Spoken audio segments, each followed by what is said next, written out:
Мы находимся в приграничном районе Лакон города Исфары, таджикской зоны.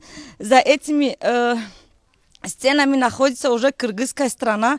Как мы видим, это приграничное село.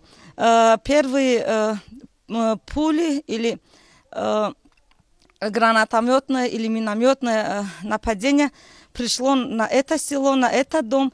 И как мы видим, огонь до сих пор горит. И здесь, слава богу, жертв не было, только вот пострадали скот и имущество. Таких домов, таких пулеметных, по таким пулеметным обстрелам в Лаконе произошло 5 домов, да? 5-6. Да.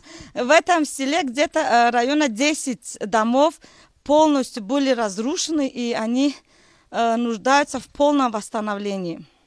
این ساعتایی где-то وایشودگی 12 شدگی یکونین روزی روز شما در همین حال در کجا بوده؟ من اینجا کار رفته بودم سالی من به خبر شد که آقلخانه خوشخانه سوخته است من برونده اومدم کار بیام اینجا همون ساعتای من اومدگینده где-то نو بوده اینجا نزدیک بلند ما دو سه کس اومدیم یک دکتر کی اومدیم بیام یک سالدات وای زخم دار و یک دکتر به سر کردیم و وای کدا ها پشتکش بسته وای کنه سال شده ساعتای یا 12 یگانده شده این ما اومدیم یک چازد برفتیم اون جنگنده نبود بعد این چیزاتون ندزدیدن نه این خیر شده کش نه اینجا سالدات بود رحمت ها